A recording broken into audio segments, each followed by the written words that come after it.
Everyone has a favourite artist, right? Whether it be The Weeknd or Linkin Park, maybe even KSI. However, I feel like what isn't talked about enough is the best album. Now, I'm not saying you yourself don't have one.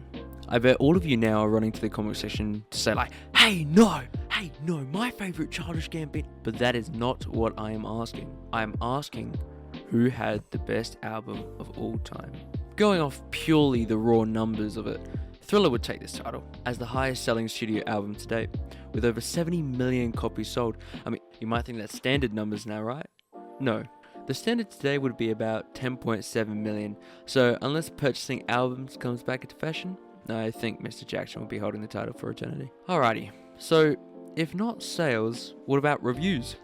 Well, that mantle would belong to Pink Floyd's Dark Side of the Moon, followed by OK Computer and Abbey Road. Look, I'm all for personal preference, but I feel like one particular album is being left in the dark. In 1977, when Fleetwood Mac's members felt like they were on thin ice with each other, recorded in what I believe to be the greatest studio album of all time. Now don't get me wrong, I'm not calling it underrated. In fact, far from it. 40 million copies sold worldwide over its 45 plus year reign. Not to mention the estimated 5 billion streams on Spotify. This album has its own light, however I have not heard it in this discussion enough.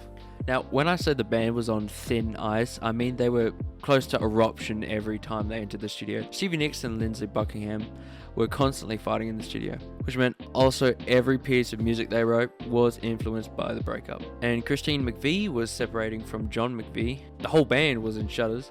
But whilst this was all happening, all the emotion brought forth to them because of this made them make a wonderful piece of art that I personally think holds the title of the best studio album of all time. Just listen to the lyrics and how they've been delivered, and if I want you to take anything away from this video, it is to grab your trusty listening device, whatever you use, and listen to Rumours all the way through. And I mean starting from Secondhand News and all the way to Gold Dust Woman. Anyway, that is all from me today.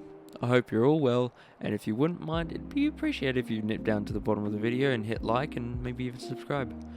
Keep in mind, I fully respect everyone else's preferences, and I'm sure you could name 10 different albums that hold a close ranking to this one. Anyway, that's all for now. Goodbye.